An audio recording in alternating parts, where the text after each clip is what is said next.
दोस्तों, आज मैं एक ऐसी गौतम बुद्ध की कहानी लाई हूँ जो हमें जीवन में किसी के लिए किए गए त्याग के फल को बताती है। तो चलिए देर ना करते हुए कहानी को शुरू करते हैं। एक समय की बात है, एक बहुत ही गरीब लड़का था। वह एक साहूकार के यहाँ मजदूरी का काम करता था और उसका गुजारा मुश्किल से चलता था। वह रात को अपने लिए 4 रोटी बनाता और खाता था। कई दिन से कोई उसकी एक रोटी चुरा कर ले जाता था। एक दिन उसने देखा कि एक मोटा सा चूहा आता है और उसकी रोटी लेकर चला जाता है। उसने उसे रोका और कहा, मैं बड़ी मुश्किल से 4 रोटी कमा पाता हूँ। मैं पहले ही परेशान रहता हूँ कि मेरी गरीबी कब दूर होगी और ऊपर से तुम मेरी एक रोटी रोज ले जाते हो। चूहा बोला, मैं तो अपनी किस्मत की खाता हूँ और रही बात तुम्हारी परेशानी की तो उसका हल गौतम बुद्ध ही कर सकते हैं, परंतु वह बहुत दूर रहते हैं। लड़का बोला, अगर वह मेरी मुश्किल हल कर सके तो मैं दूर जाने को भी तैयार हूँ। अपनी समस्या का समाधान पाने के लिए वह साहूकार से कुछ दिनों की छुट्टी लेता है और महात्मा बुद्ध से मिलने के लिए निकल पड़ता है। चलते चलते रात हो जाती है और उसे रात में रहने के लिए एक जगह चाहिए थी। उसने पास में ही एक हवेली देखी और हवेली का दरवाजा खटखटाया। हवेली से एक महिला बाहर आई और लड़के से पूछा कि क्या बात है। तो वह लड़का उसको बताता है, मुझे महात्मा बुद्ध से मिलने जाना है और रास्ता बहुत लंबा है। क्या मैं यहाँ एक रात के लिए रुक सकता हूँ? हवेली की मालकिन बोली, हाँ तुम रुक सकते हो, लेकिन मेरी एक शर्त है। तुम्हें महात्मा बुद्ध से मेरा एक सवाल पूछना होगा। मेरी बेटी 20 साल की हो गई है, परंतु वह बोलती नहीं है।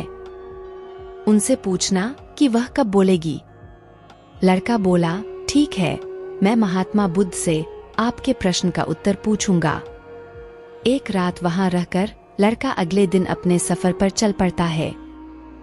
आगे एक पर्वत और दुर्गम रास्ता था। वहां एक जादूगर तपस्या कर रहा था। वह लड़का उससे महात्मा बुद्ध तक जाने का आसान रास्ता पूछता है। जादूगर ने बोला कि मैं अपनी जादू की छड़ी से तुमको आगे नदी तक पहुंचा दूंगा, पर तुम्हें मेरे एक प्रश्न का उत्तर महात्मा बुद्ध से पूछना होगा। मैं 1000 साल से तपस्या कर रहा हूँ, पर मैं स्वर्ग कब जाऊंगा? लड़का ने कहा, ठीक है, मैं गौतम बुद्ध से आपके प्रश्न का उत्तर जरूर पूछूंगा। फिर जादूगर ने उसे नदी तक पहुंचा दिया। नदी को पार करते ही बुद्ध का आश्रम था। वहां एक बड़ा सा कछुआ रहता था। उस लड़के ने कछुआ से पूछा कि मुझे महात्मा बुद्ध के आश्रम तक जाना है, क्या आप मुझे अपनी पीठ पर बैठाकर नदी पार करवा दोगे? कछुआ बोला, नदी तो मैं पार करवा दूंगा, परंतु तुम्हें महात्मा बुद्ध से मेरा एक प्रश्न पूछना होगा। मैं 500 साल से इस नदी में हूँ, मैं ड्रैगन कब बनूंगा? लड़का ने कछुए से कहा कि ठीक है, कई बुद्ध से आपके प्रश्न का उत्तर जरूर पूछूंगा। फिर कछुआ उसे नदी पार करवा देता है। लड़का महात्मा बुद्ध के आश्रम पहुंच जाता है।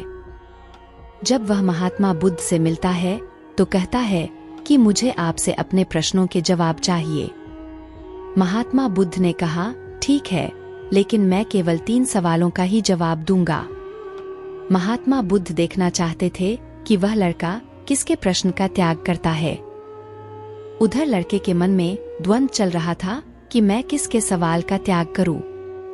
कछुआ 500 सालों से इंतजार कर रहा है, जादूगर 1000 सालों से, गूंगी लड़की 20 सालों से, और मैं भी आर्थिक परेशानी का हल ढूंढने के लिए बहुत परेशानी से यहाँ पहुँचा हूँ। फिर वह गहन विचार करता है कि मैं ज्यादा मेहनत करके अपनी समस्या सुलझा सकता हूँ, इसलिए उसने अपने प्रश्न का त्याग कर दिया। उसने गूंगी लड़की, कछुए और जादूगर तीनों के प्रश्न महात्मा बुद्ध से पूछे। महात्मा बुद्ध से तीनों के प्रश्नों का जवाब लेकर वह वापस आ गया। सबसे पहले वह नदी तक पहुंचा तो उसे कछुआ मिला। कछुआ ने अपने सवाल का जवाब मांगा। उसने कछुआ से कहा, महात्मा बुद्ध ने कहा है कि जब तुम अपना कवच उतार दोगे तो तुम ड्रैगन बन जाओगे।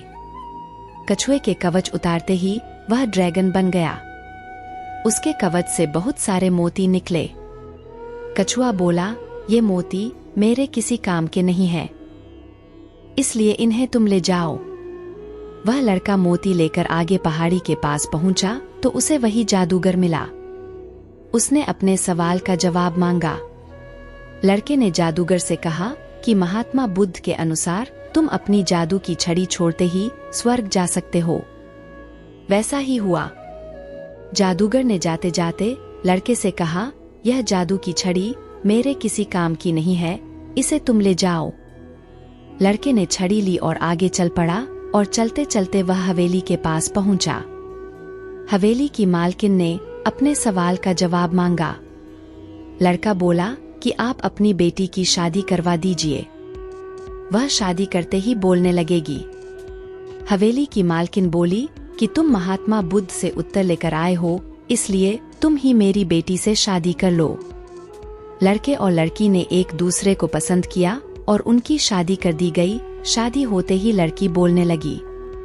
इस तरह लड़के ने 3 लोगों की मुश्किलों को देखकर अपने सवाल का त्याग कर दिया।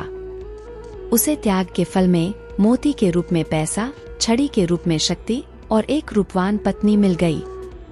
यह कहानी हमें बताती है कि किसी की मदद के लिए हमें ज्यादा साधनों की जरूरत नहीं होती, और अगर हम किसी के लिए कोई त्याग करते हैं तो त्याग का फल हमें हमेशा किसी न किसी रूप में मिलता ही है। दोस्तों, मुझे उम्मीद है कि यह कहानी आप सभी को अच्छी लगी होगी और आपको इस कहानी से कुछ सीखने को मिला होगा। ऐसी ही और स्टोरी के लिए प्लीज आप वीडियो को लाइक करके चैनल को सब्सक्राइब कर ले।